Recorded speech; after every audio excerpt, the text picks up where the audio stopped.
Hi guys, it's Kasha. Welcome to the channel, to my wonderland. It is a coffee time and today I bring you my July wrap up. And I have to say, this month I'm very proud of myself because I've never read so much in 1 month. I've been really pushing myself because on the month of July I was participating as well in the book binge challenge, and it was hosted by Book Red Misty. And now let's see everything that I read in the month of July. So I read a total of 9 novels, plus I have started 2. I have listened to 3 audiobooks and I have read 1 graphic novel. Let's go in chronological order. So the first book that I finished on the month of July, I had started it in June, but I finished it in July, and that is To All the Boys I've Loved Before by Jenny Han. When I heard that Netflix was doing a movie on this trilogy, I knew that I had to read it because I wanted to watch the movie, but I always love, if I can, to read the books first. We follow the story of Lara Jean, and she's a teenager, and she decides that in order to get over the guys that she has had a crush on, she's going to write a letter to those boys. It is a total of 5. So she writes a letter, she pours her heart out and tells everything that she would like to tell them. She closes the letter, addresses it, and puts it away, and then she can move on. Her intentions were never to send those letters, but at some point the letters are suddenly sent to the mail and the guys receive it. So this is when everything changes for Lara Jean, and we get to follow her and growing up and finding out love and what she wants in life. And we get also a love triangle, which I was not so happy about. But all in all, it was a really cute story. I think what I liked most was not the love triangle or the boys, but more like the relationship that she has with her family, because that is really cute.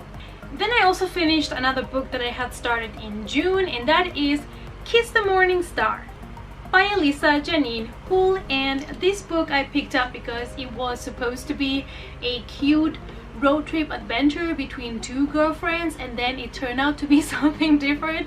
But I really enjoyed it exactly because of that, because you're expecting it's just going to be a regular road trip, and then it's not. I basically just thought it was a regular road trip because of the cover. That might have been my mistake, but it is totally different. We follow the story of this girl that she doesn't know what to do. She needs a change in her life. There was a fire in the house where she used to live with her parents, and sadly her mother passed away in that fire. So she kind of feels desperate and needs to find like God, or she just needs to go out into the world, and she needs explanations to her questions. So she decides to go on a road trip with her best friend, but things don't go at all the way that they expected. Then I listened to the audiobook Seriously I'm Kidding by Ellen DeGeneres, and it was a weekend where I had a lot to do, so I decided to get an audiobook because I was not gonna get much into the physical book reading. And I have to say, I was expecting this audiobook to be more funny, but it was not, so I think that was kind of the disappointment. I did love the topics that she touched, and I think some of the topics that she kind of, tried to bring up with some humor are really important topics, and I'm glad that she brought them up. I don't know if it's maybe because I listened to it in one go, so when you're hearing somebody being humorous and making jokes, and it's the same person, has the same humor, and you listen for it like 3 hours straight or more, then maybe it stops being so funny. Then I read Brain on Fire by Susanna Callahan, and this is going to be one of my favorite reads of 2018. I already know that. It is a memoir of Susanna, and she wrote the book herself, telling her story, and I think it's very important because it is about illnesses that we don't know much about, and how some people sometimes can be locked up into asylums, because we are unable to identify what kind of illness they have.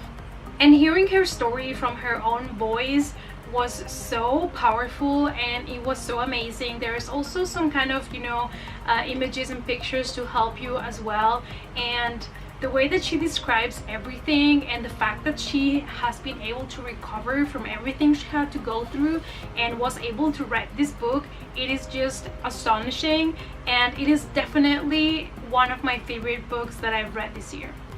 Then I read the book that we received in the Owl Crate for the month of June, and that is From Twinkle with Love. I was expecting just a regular cutesy love story, and that is basically what I got. At some points I had my conflict with the main character because some of the things that she was saying or doing were kind of conflicting with the idea of the character that I had. It is basically a girl that she wants to be this powerful woman and independent woman, and she wants to make sure that people know that just because you're a woman and just because you're of color, it doesn't mean that you cannot be successful at life. I did like that they touched that topic, but like I said, some things with the character were a little bit off for me. So she decides that she's going to make a movie, and we get to follow her also through her relationships with friends and family. And we also get, sadly, a love triangle, and I said sadly because it's something that happens a lot and it's not always something that I'm excited to read about. Then I listened to the audiobook of Simon versus the Homo sapiens agenda. Now, I had read the physical book, but I was about to go to watch the movie, and I decided days before to listen to the audiobook to get back into the story, and I obsessed a little bit about it as well. So we follow the story of Simon. Simon is gay, but Simon has not told anybody yet that he's gay. So he has this conflict inside if he should say something or not, and one day, reading this kind of like Twitter that they have for their high school, he reads a post from a guy that it's implying that he's gay. So he decides to send him an email, and they start exchanging emails, and this is basically where a story takes off. And I love the development of the characters and how you care so much about them. I love the way that they address the topic of being gay and coming out, and the book was fantastic and the movie was fantastic. Then I listened to the audiobook of Jane Eyre as well, and this went on for like 2 weeks or something like that, because this book, oh boy, that was so slow, and I knew that I was not going to be able to read the physical copy again because it was so slow paced when I read it back then that it got me a little bit into a reading slump, so I didn't want to have that now. So that's why I decided to choose the audiobook, but still the audiobook was so slow and it still was better than reading the physical copy, and I just wanted to get back into the story of Jane Eyre because there are so many cool retellings out there that I have not read yet that I decided it would be cool to refresh everything in my mind before I go into the retellings. Then I read Carrabelle by Stephanie Garber, and I was really excited to read this book because it had to do with a topic that I love, which is magic, and there is this kind of Carrabelle event that happens that it's supposed to be like so mysterious and secret. Sadly, I think because it was so overhyped, my expectations were here and we only ended up here. Don't get me wrong, I did like the book, but I have the feeling that it could have been so much more and it just didn't, and that kind of upsets me because with these characters and the story and the imagination that the author had for everything, it could have been like so much more. The character development was okay, but only a couple of characters I felt like I really cared for them, and the rest were kind of like not developed and not presented in a way that I really felt for them. But I love the story and the way that she introduced us to the world of Carrabelle, and I could really, you know, picture things in my head, so the description of the world was really good. But I'm still gonna read Legend, and who knows, maybe I'll love that one more than I love this one. Then I read What I Lost by Alexandra Ballard, and I saw Emma talking about this book and that it was really good, and I've always been interested in stories that have to do with eating disorders, and because I find the topic really fascinating, and it's not something that I have experienced myself, and I like to pick books with this topic that have good reviews because I want to make sure that the topic is presented properly. So we follow the story of a girl that is battling with an eating disorder, and she ends up going to this facility where she meets other girls, and we get to see the relationship of all the girls. And it is a great book, and I love the way it was written, but as a disclaimer, it is a book that deals with eating disorders and anorexia. Then I read The Kissing Booth by Beth Rickless, and I read the book because I watched the movie on Netflix and I didn't know it was a book, so of course after that I got the book and read it. And I love the book because this story was so cute. We follow the story of Elle and Lee, and they were born the same day at the same hospital. Their mothers are friends and they've been best friends forever. However, growing up, problems occur and she ends up falling in love with Lee's older brother Noah, so she's kind of torn between love and her best friend. Then I read P.S. I Still Love You by Jenny Han. And this is book 2 on the Lara Jean trilogy, and I loved book 2 so much more than book one. I'm not gonna tell you much about this book because, you know, it does take off after book one, so I don't want to spoil it for anybody. But we get to know a couple of new characters in this book that I think are the ones that made me love this book so much. Like, for example, the character of Stormy, and it is such a lovable character. It is so awesome, and I really got more invested into the story this time. Then I read Paper Towns by John Green already as a part of the Booktubeathon, and I have to say, I love this book. The way it was written, it was so good. The writing is so good, and the humor is so good, and the characters were so perfectly written. Like, there were characters that had their flaws, but the humor was fantastic, and you got to experience a lot of things with the main characters, and it has to do with growing up and experiencing life and making decisions about your future. I don't know, it was just fantastic, even though I thought it was going to be a road trip, but the road trip starts when the book has like 80 pages left. But nonetheless, it was a great book, and I loved it, and everybody should read it.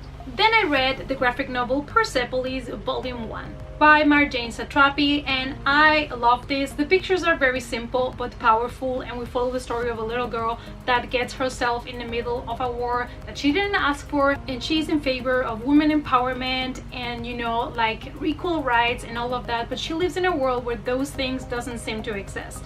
Then I have two last books to talk about, and those are books that I am currently still in the middle of reading.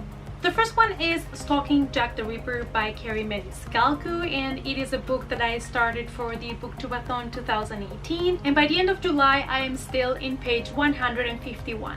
So far I'm really enjoying it, and I picked it up, of course, because I love to hear retellings and stories about Jack the Ripper. And we also follow the story of a strong woman, and I love to read about strong women, and she's very different to all the women around her, because this story takes place in 1888, and the roles of female and male were very different to our society.